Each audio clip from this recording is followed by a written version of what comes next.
But you see, life is here for us. It's here for us, and it's here to support. Remember, what we give out, we get back. So if we're stingy with life, then life will be stingy with us.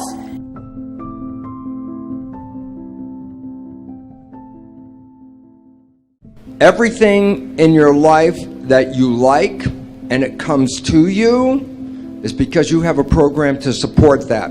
That's wonderful. That means that's great. It's going to come to you because that program is bringing it to you. But in contrast, this is the one that's important. Anything you work hard to accomplish, anything you struggle over to make it happen, anything you put a lot of effort in, I want this, I'm going to work like crazy, I'm going to get this. My first question is, why are you working so hard? And the answer is very simple. Anything you're struggling to try to accomplish, whether it's health or love, relationships, whatever it is, if you're struggling, it represents a simple fact. Your subconscious programming doesn't support that conclusion. So the fact is, what are my programs? Look at your struggle. And wherever you're struggling, the struggle is not because the universe won't provide for you. The struggle is an internal job.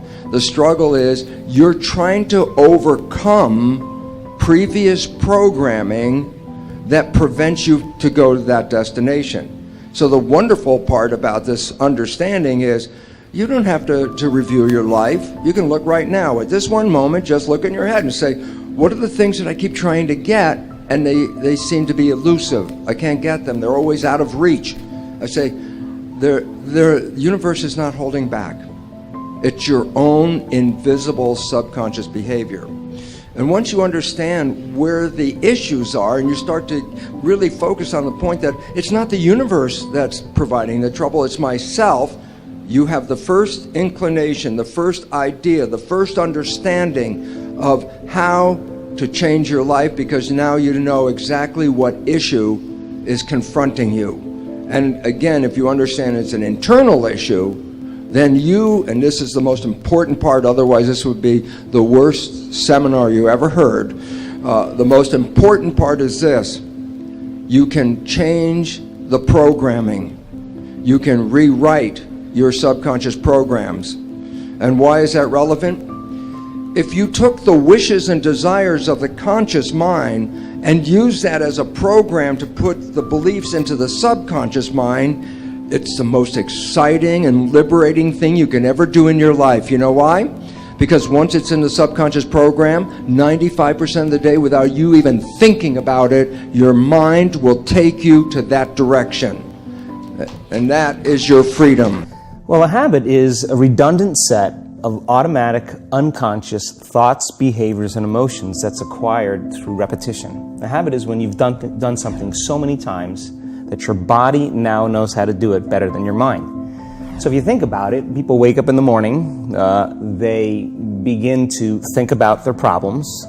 Those problems are circuits of memories in the brain. Each one of those memories are connected to people and things at certain times and places. And if the brain is a record of the past, the moment they start their day, they're already thinking in the past. Each one of those memories has an emotion. Emotions are the end product of past experiences. So the moment they recall those memories of their problems, they all of a sudden feel unhappy, they feel sad, they feel pain. Now, how you think and how you feel creates your state of being. So the person's entire state of being when they start their day is in the past. So what does that mean? The familiar past will sooner or later be predictable future. So if you believe that your thoughts have something to do with your destiny, and you can't think greater than how you feel, or feelings have become the means of thinking, by very definition of emotions, you're thinking in the past. And for the most part, you're going to keep creating the same life.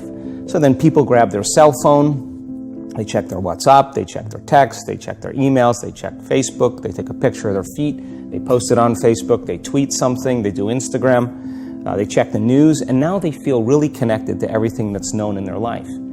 And then they go through a series of routine behaviors.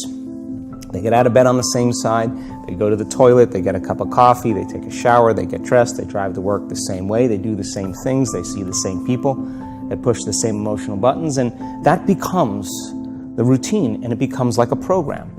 So now they've lost their free will to a program, and there's no unseen hand doing it to them.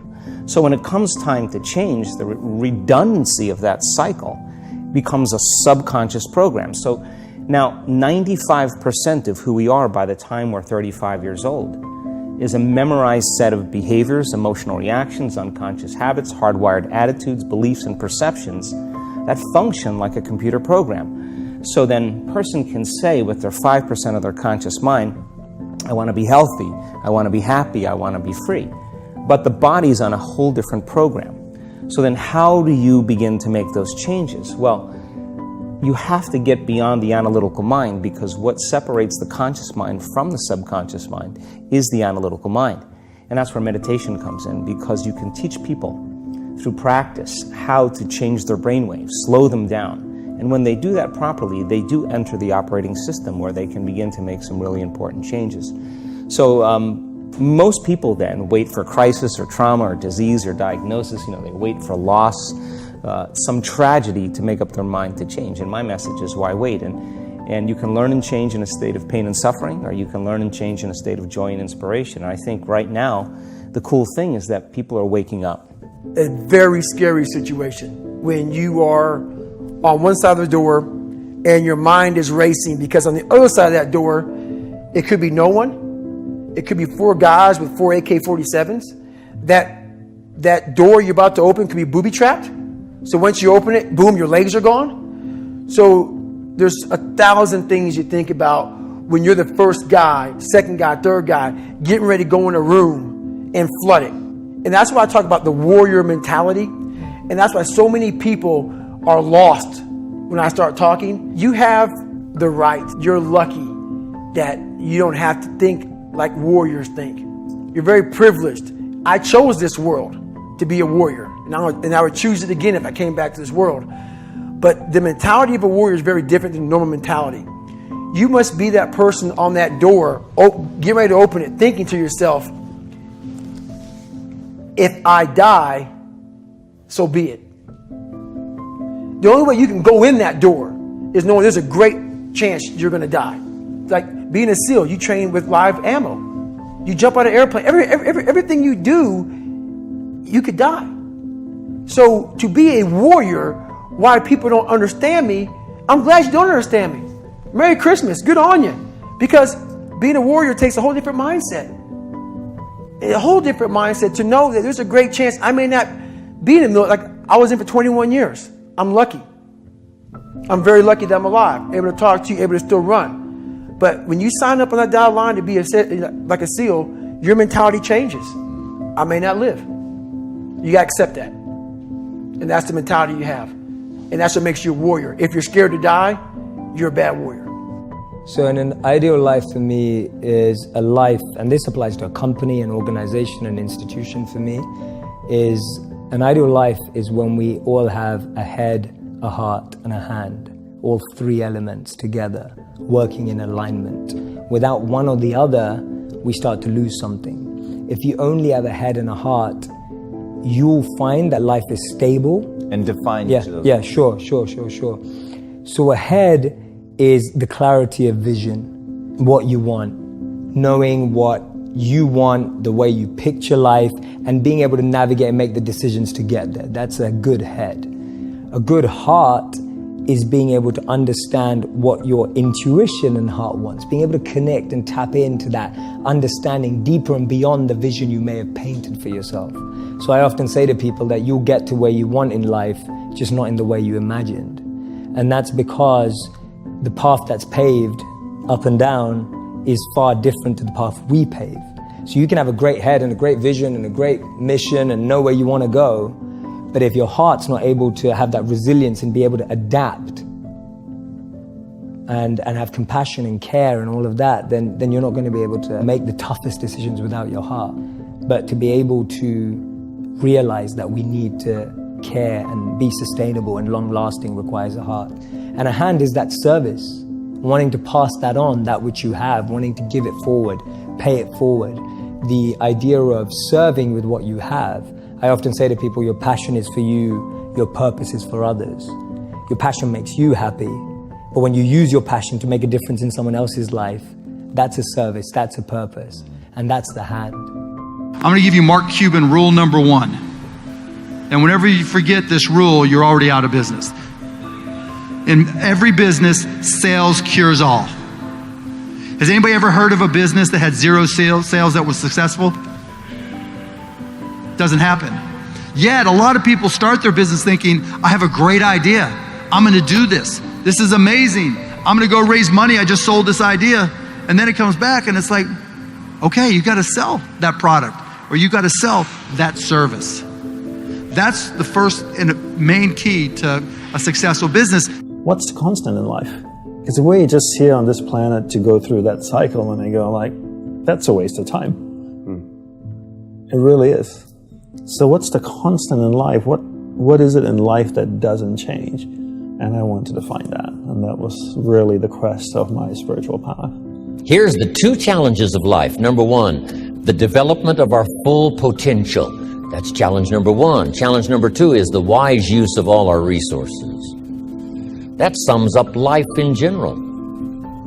The development of all of our potential and the wise use of all our resources. One of our resources is time, and we talked about that. Well, this is your life. This is your career. This is your craft. This is your service to humanity. Why would you be checking your phone?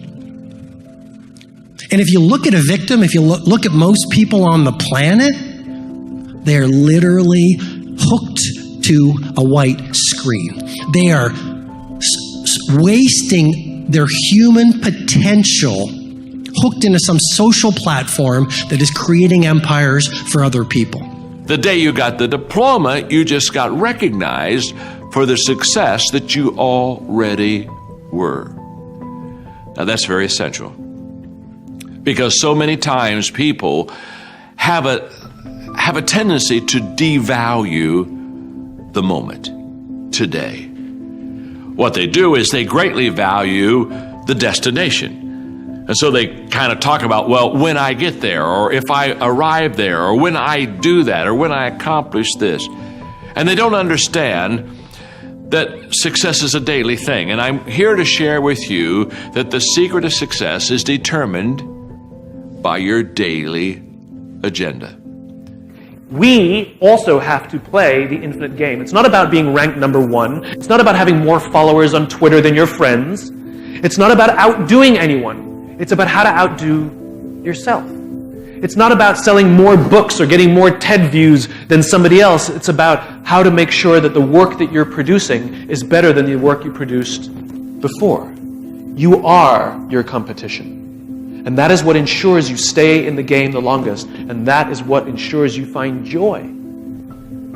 Because the joy comes not from comparison, but from advancement. We've got to see ourselves the way we want to be, and then we have to live with it. People should say you should slow down. That's a bunch of crap. We should speed up. When we get into the success zone, everything in our life starts to change. You only have to know 2 things. You have to know where you're going, and you have to know that you're going to get there. Take your pen and write out how you want to live. And always start by writing, I'm so happy and grateful now that. And the second you write it, you've got it intellectually. The moment you impress it upon your emotional mind, you've got it emotionally. And it's only a period of time till it manifests on the physical plane. Yeah. Spirit works from a higher to a lower potential. We tap dance around the truth by finding the right words so I don't hurt you because you have thin skin. No. Tighten up, people. It's okay. Trust me. It's okay. You might be called nigger one day. It's okay. You might be called some Jewish word or some faggot or gay word. It's okay. Let them call you that. What are you going to do now? They don't own your life. How are you going to control that now? How are you going to flip it upside down and say, Roger that, now I'm going to harness this and you'll read about me years from now? How? That's the question. How are you going to do that? Thicken your skin. Become more of a human being. Don't be afraid of the reflection in the mirror, because that's all you can be afraid of. Once you overcome the reflection in the mirror, you've done it. See, it has nothing to do with getting. People always think, oh, I want to get this or I want to get this. It's really allowing yourself to accept, which is a different concept. When you're not having something that you want, it's because on some level you're not allowing yourself to accept it. But you see, life is here for us. It's here for us, and it's here to support us in every way. But remember, what we give out, we get back. So if we're stingy with life, then life will be stingy with us.